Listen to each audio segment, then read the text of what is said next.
Bonjour à toutes et à tous et bienvenue dans cette nouvelle journée où on va parler donc de métabolisme et plus précisément d'un deuxième levier qui va nous permettre de le soutenir et de l'améliorer. J'ai nommé l'activité physique. On va revenir à la base pour 2 secondes pour se rappeler pourquoi c'est important en fait de bouger. Au-delà du sport, en fait, c'est le mouvement qui est super important et tous les mouvements comptent. Pourquoi? Parce qu'en fait, nous sommes des êtres vivants. On est des êtres naturels. On est des animaux quelque part. Et pendant des milliers d'années, nos ancêtres, ils ont marché, ils ont couru, ils ont grimpé, ils ont porté des charges, ils ont chassé. Enfin, voilà, ils faisaient partie intégrante de la nature et surtout, le mouvement faisait partie intégrante de leur quotidien. Et aujourd'hui, malheureusement, nos sociétés ont évolué de telle sorte que, eh ben, en fait, on passe énormément de temps assis. Et pour certains, pour la plupart d'entre nous d'ailleurs, on passe trop de temps assis. Et ça a un effet direct sur notre métabolisme. Pourquoi? Parce qu'en fait, notre organisme n'a pas changé aussi vite que nos modes de vie et donc n'a pas eu le temps de s'adapter pour fonctionner de manière optimale en étant assis tout le temps, en fait. Euh, et donc le mouvement, le manque en fait de mouvement, ça va entraîner plusieurs choses progressivement. La première déjà, c'est qu'en fait on se dépense moins, ça c'est logique. Si on ne bouge pas, on ne se dépense pas. Donc la dépense énergétique globale diminue et ça va entraîner une baisse de la masse musculaire globale, une baisse de nos capacités respiratoires, de nos capacités cardiovasculaires, avec du coup les risques de développer des maladies en lien avec ces capacités-là et avec la condition cardiovasculaire. Euh, une moins bonne utilisation du glucose par les muscles, ça aussi c'est normal. Si nos muscles ne fonctionnent pas et n'utilisent pas le glucose, et ben le jour où on va leur demander un effort supplémentaire, ça va être beaucoup plus compliqué pour eux. Et en plus, une autre chose à laquelle on pense moins, mais comme la position assise n'est pas la position la plus naturelle à tenir pour le corps, en tout cas pas sur une durée aussi longue que ce qu'on fait actuellement, eh bien ça entraîne des mauvaises postures et donc des tensions musculaires, des douleurs articulaires, etc. Donc je vous le disais, il ne s'agit pas seulement de faire du sport pour le plaisir de faire du sport, même si c'est déjà très important. En tant qu'ancienne sportive de haut niveau, je peux que vous recommander de faire du sport, évidemment. Mais en fait, l'objectif, c'est surtout de réduire le temps passé assis. Donc même quand vous êtes au travail, par exemple, si votre travail implique d'être devant le bureau pendant 8 heures, eh bien, si vous le pouvez, je vous conseille vraiment de chaque heure vous lever, faire quelques pas, voir quelques étirements si vous pouvez le faire, si vous avez la place de le faire, si vous êtes à l'aise aussi, voilà. Mais n'hésitez pas à bouger, c'est vraiment important. Euh, on va maintenant parler de plusieurs éléments donc, qui sont primordiaux donc, dans le mouvement, à commencer par les muscles. C'est la base. Et en fait, les muscles, c'est pas juste des simples producteurs de mouvement, ils ont une vraie fonction métabolique et on va voir ça tout de suite. Déjà, les muscles, c'est le principal réservoir de glucose de l'organisme. On l'a vu avec Sarah hier après un repas. Euh, Après un repas, comme qu'est-ce qui se passe? On a les pics de glycémie. Et ben en fait, les muscles, eux, ils captent une partie du glucose pour le stocker sous forme de glycogène et le rendre ensuite, l'utiliser ensuite comme source d'énergie quand ce sera nécessaire. Donc, une meilleure masse musculaire, en fait, ça contribue à une meilleure sensibilité à l'insuline, donc une meilleure stabilité glycémique. C'est là que je vous fais le rappel de ce que Sarah vous a dit hier. Une dépense énergétique plus importante, même au repos. Ça c'est super important. Évidemment, aussi une meilleure mobilité, une meilleure autonomie avec l'âge. Plus nos muscles fonctionnent bien et plus leur, comment dire, plus on a une masse musculaire suffisante et efficace, plus on est autonome, plus vieux. On respire et on digère mieux parce que on fait pas toujours attention à ça, mais on a des muscles qui sont impliqués dans la respiration et la digestion. Une bonne masse musculaire protège aussi nos fonctions cognitives parce que lorsque on contracte nos muscles, euh, ils vont sécréter des molécules qui s'appellent les myokines. Et ces myokines-là, elles ont un impact direct sur le cerveau et sur sa neuroplasticité, en fait. Donc, sur sa capacité à développer de nouvelles molécules, pas molécules, pardon, cellules cérébrales et à les faire bien fonctionner. Donc c'est aussi pour ça que souvent quand on fait une activité physique, régulièrement, on a aussi une meilleure santé mentale et notre mémoire fonctionne bien. Ben, voilà, parce que les deux sont liés. Et en plus de ça, petite parenthèse, ces myokines-là, elles ont aussi des propriétés anti-inflammatoires et stimulantes pour notre système immunitaire. Donc en fait, finalement, bouger, c'est pas seulement bénéfique pour avoir des beaux biscottos à montrer, c'est bénéfique et c'est indispensable même pour avoir un métabolisme qui fonctionne de manière aussi optimale que possible. On va maintenant parler d'un autre élément qui entre en jeu, c'est les mitochondries. C'est pareil, Sarah vous a abordé, on a abordé ce terme hier avec Sarah. On va rentrer un petit peu plus en détail aujourd'hui. Les mitochondries, c'est quoi? C'est, pour la faire simple, c'est les centrales énergétiques de nos cellules. C'est sans expliquer tout le processus parce que ça va être un peu long, mais en gros, c'est avec l'oxygène qu'on respire que les mitochondries vont venir fabriquer, transformer les nutriments qu'on a apportés par l'alimentation en une molécule qui s'appelle l'adénosine triphosphate, ou donc ATP. Et cet ATP va stocker puis libérer l'énergie au moment de sa dégradation. Donc tout ça, ce processus-là, c'est la respiration cellulaire. Et c'est indispensable que cette respiration cellulaire se fasse bien, parce que sans ATP, aucune molécule ne peut fonctionner, aucune cellule, pardon, ne peut fonctionner, décidément. Et donc, en fait, si une cellule ne fonctionne pas bien, le risque, c'est que l'ensemble de l'organe euh, en question, en fait, l'organe lié ne fonctionne pas bien. Et si les organes ne fonctionnent pas bien, ben, l'organisme, au bout d'un moment, fonctionne mal aussi. Donc, c'est important d'avoir des mitochondries qui sont en bonne santé. D'autant plus que on peut en avoir plusieurs dizaines, voire centaines dans nos cellules. Elles fonctionnent aussi en réseau, elles fusionnent, elles se séparent, elles sont mobiles aussi, donc elles vont au plus près de la demande. Donc voilà, c'est indispensable de maintenir leur bonne santé.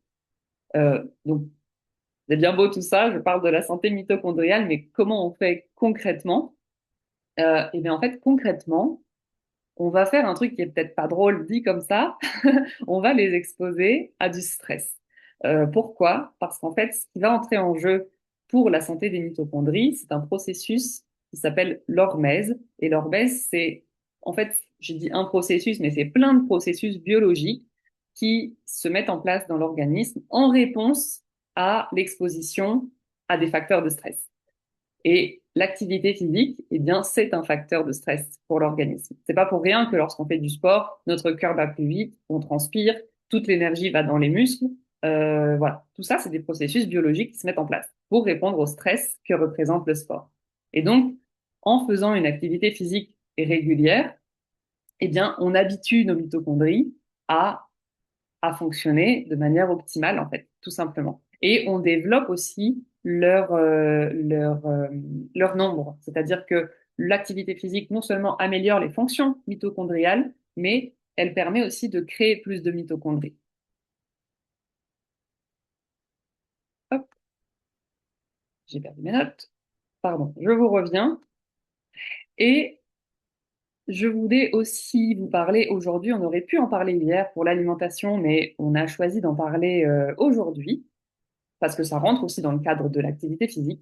On va parler rapidement d'hydratation, euh, parce que quand on parle d'hydratation, souvent on a l'impression que c'est juste la quantité d'eau qu'on boit. On boit 2 litres d'eau et ça va, on est bien hydraté. Alors oui, ça peut, mais ça dépend encore de chaque personne, ça dépend de la qualité de l'eau, ça dépend de plein de choses. Et donc quand on parle d'hydratation, nous, on va faire un petit focus plutôt sur euh, l'eau qui est contenue dans le corps, et donc on est obligé de parler d'électrolytes. Les électrolytes, c'est quoi? C'est des minéraux, il y a 5 minéraux principaux qui sont là pour justement capter l'eau, permettre que l'organisme ne perde pas trop d'eau, parce on élimine naturellement de l'eau via la transpiration, via les urines, euh, même via la respiration, enfin bref. Mais du coup, ces minéraux-là permettent qu'on n'en perde pas trop. Et donc, ces minéraux sont le sodium, le potassium, le calcium, le magnésium et le chlorure. Et en fait, ce qui est très important, c'est que il faut toujours veiller à ce que ces minéraux-là soient bien équilibré dans le corps pour que notre hydratation, pardon, soit optimale. C'est-à-dire que si on boit de l'eau, mais qu'on manque de sodium, on manque de magnésium, de potassium, et ben en fait, on va pas être assez bien hydraté. C'est un peu paradoxal, je sais, mais c'est comme ça que ça fonctionne. Et pourquoi donc cette hydratation est importante? Pourquoi c'est important d'avoir des niveaux d'électrolytes équilibrés? Eh bien, parce qu'en fait, ça va venir prévenir déjà tout ce qui est crampes, fatigue musculaire, fatigue mentale également. On y pense moins, mais ça joue aussi. Ça va jouer sur l'endurance du corps, sa résilience aussi. La résilience, c'est donc l'endurance de l'organisme. Donc, en fait, ça joue sur plein de choses qui entrent en jeu aussi dans l'activité physique. Mais pas seulement, évidemment. L'hydratation, c'est tout le temps, qu'on soit sédentaire ou pas. Mais ça nous paraissait intéressant de faire ce petit point aujourd'hui. Et du coup, donc pour répondre un petit peu à tous ces besoins-là qu'on a abordés très vite, je vais vous présenter trois produits de chez doTERRA, donc, dont deux qui font partie de la gamme MetaPower, qui est, je vous le disais, le fil rouge de cette semaine. C'est le Mito2Max, qui est donc un complément alimentaire composé de plantes adaptogènes, d'un complexe énergétique aussi et de certains antioxydants, pardon, je cherche mes mots. Et ce complexe-là, ce complément alimentaire, il a été formulé exprès pour faire face au stress en général, mais a fortiori aussi face au stress qu'est le sport, pour faire face à la fatigue, qu'elle soit physique ou mentale, pour augmenter l'endurance de l'organisme et donc faire en sorte que son énergie tienne plus longtemps. Donc je vous en dis pas beaucoup plus parce que je vais vous envoyer les fiches. Euh, donc, mais voilà. Après, si vous avez des questions, faudra pas hésiter. Mais en tout cas, le Mito 2 Max, ça sert à ça. Je vous l'introduis, je m'arrête là parce que sinon je vais pas m'arrêter. Et on a le Meta Power Recharge, qui est donc un autre complément alimentaire, qui est aussi formulé avec divers minéraux, dont les électrolytes dont je vous parlais. Et donc, lui, son objectif, c'est vraiment de optimiser notre hydratation, pardon. Et on vous le présente donc aujourd'hui dans le cadre de l'activité physique, du mouvement, mais surtout avec les chaleurs actuelles, eh bien, c'est hyper pertinent de vous supplémenter en électrolytes si vous sentez que vous êtes fatigué, que vous avez des crampes, que vous récupérez moins bien, ça peut être intéressant justement d'ajouter des électrolytes parce que c'est un levier pour améliorer votre santé. Et donc, en période de forte canicule, même si on ne fait pas de sport, eh ben, on élimine fatalement plus d'eau sans s'en rendre compte. En fait, c'est pas un processus qu'on contrôle, mais voilà. Euh, et enfin, je vais vous présenter la menthe poivrée, qui est donc pas dans la gamme MetaPower, mais qui est une huile essentielle qui rentre tout à fait dans le cadre de ce dont on parle sur le métabolisme et plus précisément aujourd'hui, pour plusieurs choses. Déjà, c'est une huile qui agit sur la digestion. Donc ça, qu'on parle d'activité physique ou pas, elle va venir aider la digestion globale. Donc ça va aider le métabolisme. Et en plus de ça, puisqu'on parle d'activité physique, d'énergie un petit peu, eh bien une huile qui aide à donner un coup de boost naturellement. Donc quand vous vous sentez un peu les batteries à plat en journée, ou justement si vous avez une séance de sport qui arrive, ou même pendant la séance de sport, mais que vous avez un coup de mou ou une baisse de régime, que ce soit physique ou mental, hein. Des fois, c'est juste bon, le mental qui s'égare, on commence à penser à autre chose. Eh bien, elle, avec ses propriétés, elle va réussir à vous ramener déjà à l'instant présent et puis à vous, j'ai pas le terme. Elle est vivifiante en fait. Elle va vous donner ce coup de boost là dont je parle et et vous permettre du coup de finir votre séance ou la tâche que vous êtes en train de faire. Voilà, je vais m'arrêter là. J'essaye de pas faire trop long, histoire que ce soit pas trop lourd à suivre. J'espère que vous avez apprécié. Si vous avez des questions, n'hésitez pas à nous les poser dans le chat et je vous retrouve plus tard pour la suite. À très vite.